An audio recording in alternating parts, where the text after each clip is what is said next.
Isang matalinong plano ang nakapagligtas kay Carol at Wilfred at ito ay ang bulletproof vest. Matapos sundin ni Carol ang utos ni Dennis na barilin si Wilfred, hindi pa rin siya nakontento. Gusto ni Dennis na masigurado na hindi na talaga makakaligtas si Wilfred, kaya muling iniutos niya kay Carol na paputukan pa ito ng isa. Ngunit bago pa man maitulak ni Carol ang gatilyo, bigla siyang bumagsak sa sahig. Binaril siya ni Ronnie mula sa likod. Gulat na gulat si Dennis at halos mabaliw sa nakitang duguan ng katawan ni Carol.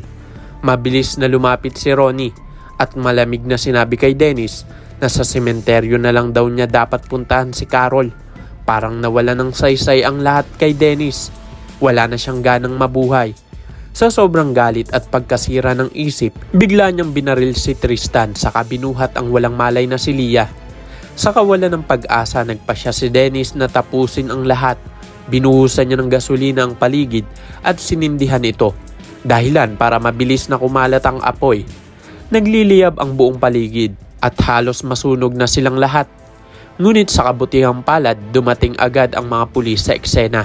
Agad nilang nailigtas si Tristan at nakuha rin ang walang malay na si Leah. Habang nagkakagulo, natagpuan si Dennis ng mga pulis at wala na siyang nagawa kundi sumuko.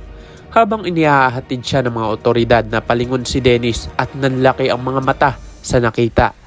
Buhay pa sina Carol at Wilfred. Halos hindi siya makapaniwala. Ang buong akala niya ay patay na ang mga ito. Ngunit naroon sila. Sugatan man ay nakatayo at humihinga.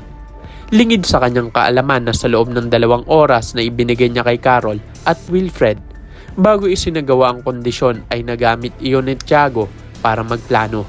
Pinagsuot niya sina Carol at Wilfred ng bulletproof vest upang kahit barilin sila, ligtas pa rin ang kanilang buhay. Ang inakala ni Dennis na tagumpay ay naging simula ng kanyang pagbagsak.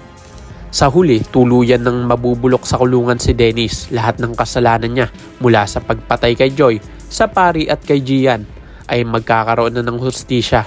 Nahuli rin si Atty. De la Cruz matapos mapatunayan ang pakikipagsabuatan niya kay Dennis upang maisakatuparan ang mga masasamang plano. Samantala, si Ronnie naman ay tuluyang nang nagbago. Nagsimula siyang muli at sa pagkakataong ito natagpuan niya ang isang taong tunay na magmamahal sa kanya. Isang lalaking pumili sa kanya ng buo at tapat. Hindi na niya kailangang ipilit ang sarili kay Wilfred dahil sa wakas, natutunan na niyang pahalaga ng sarili. Habang sina Carol at Wilfred naman ay nagsimula ng bagong yugto ng buhay, malayo sa takot at kaguluhan. Sa wakas, nagbalik din ang katahimikan sa kanilang pamilya natapos ang mga sakit, napalitan ng pag-asa at tuluyang nanaig ang hustisya sa lahat ng kasamaan.